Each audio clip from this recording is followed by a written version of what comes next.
जब वोट का चोट पड़ना शुरू हुआ तो इनके भीतर पागलपन और कुलबुली शुरू हो गई। यदि नाग को आपने छेड़ा है तो उसे छोड़िएगा नहीं। यह अधूरी जीत है, हमें और भी कुछ करना है।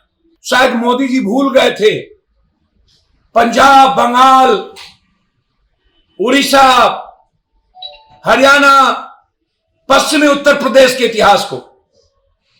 डर और खौफ ने आज इन्हें मजबूर किया है। जीत का डर, हारने का खौफ। एक ऐसा प्राइम मिनिस्टर जो वोट के लिए हिसाब से जीता हो, चलता हो, वोट के हिसाब से काम करता हो। बंगाल में कुछ, असम में कुछ, यूपी में कुछ, यूपी के पूर्वांचल में कुछ, यूपी के उत्तर पश्चिम में कुछ। एक और सवाल कि आप हमेशा गिरगिट की तरह रंग क्यों बदलते हैं?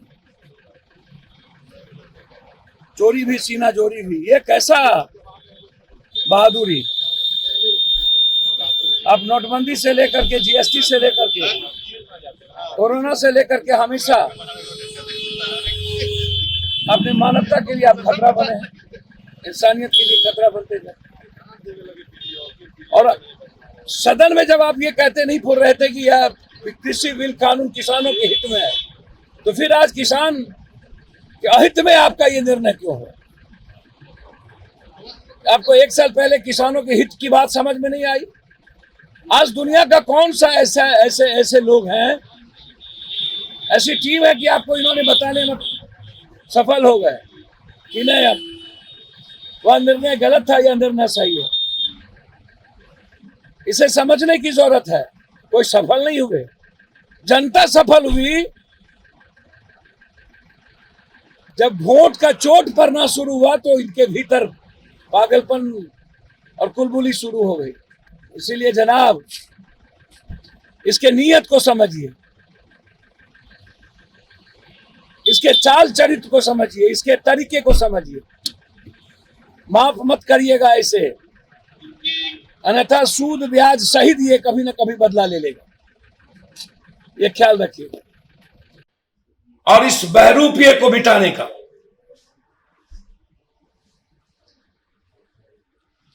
एक बार यदि नाग को आपने छेड़ा है तो उसे छोड़िएगा नहीं। नागिन को छेड़ने के बाद नाग डसता ही है।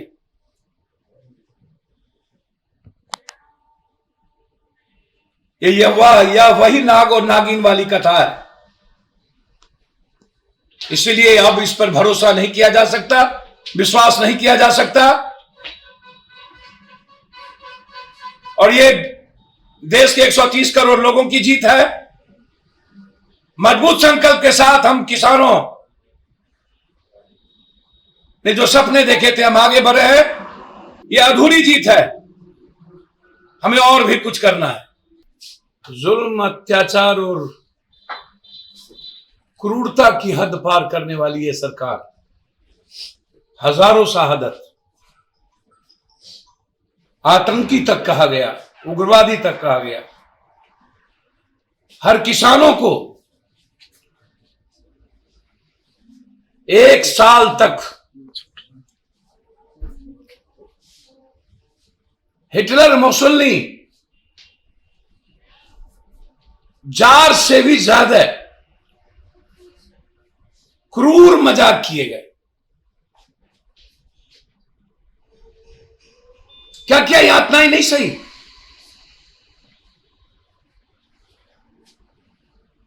गुरु नानक देव जी के इस जयंती पर जो आज क्रूर शासक ने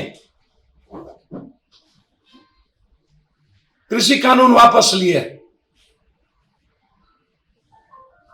यह उस शहादत की जीत है, या उस संकल्प की जीत है, या उस उम्मीद की जीत है, या उस सपनों की जीत है,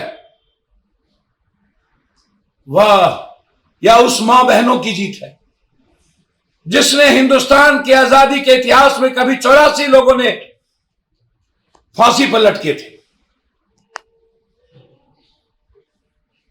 चार चार बच्चे हमने जुल्म के खिलाफ चिनार में चुना दिए गए थे। शायद मोदी जी भूल गए थे पंजाब, बंगाल, उड़ीसा, हरियाणा, पश्चिमी उत्तर प्रदेश के इतिहास को। डर और खौफ ने आज इन्हें मजबूर किया है। जीत का डर, हारने का खौफ, मुंह में राम बगल में छुरी, नहीं हो कम तो थोरम थोड़ी। एक ऐसा प्राइम मिनिस्टर जो वोट के लिए हिसाब से जीता हो, चलता हो, वोट के हिसाब से काम करता हो। बंगाल में कुछ, असम में कुछ, यूपी में कुछ, यूपी के पूर्वांचल में कुछ, यूपी के उत्तर पश्चिम में कुछ। एक और सवाल कि आप हमेशा गिरगिट की तरह रंग क्यों बदलते हैं? चोरी भी सीना जोरी भी, ये कैसा बहादुरी? आप नोटबंदी से लेकर के, जीएसटी से लेकर के, कोरोना से लेकर के हमेशा अपनी मानवता के लिए आप खतरा बने हैं, इंसानियत के लिए खतरा बनते गए। और सदन में जब आप ये कहते नहीं फुर रहे थे कि यह कृषि बिल कानून किसानों के हित में है, तो फिर आज किसान के अहित में आपका ये निर्णय क्यों है? आपको एक साल पहले किसानों के हित की बात समझ में नहीं आई?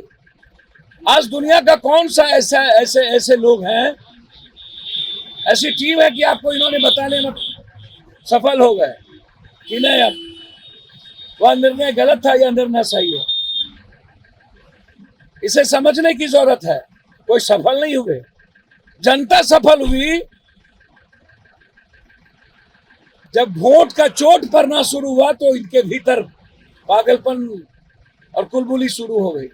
इसीलिए जनाब, इसके नीयत को समझिए, इसके चाल चरित्र को समझिए, इसके तरीके को समझिए। माफ मत करिएगा ऐसे, अन्यथा सूद ब्याज सहित ये कभी ना कभी बदला ले लेगा, ये ख्याल रखिएगा। और इस बहरूपिये को मिटाने का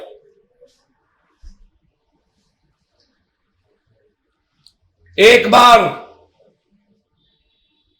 यदि नाग को आपने छेड़ा है तो उसे छोड़िएगा नहीं। नागिन को छेड़ने के बाद नाग डसता ही है।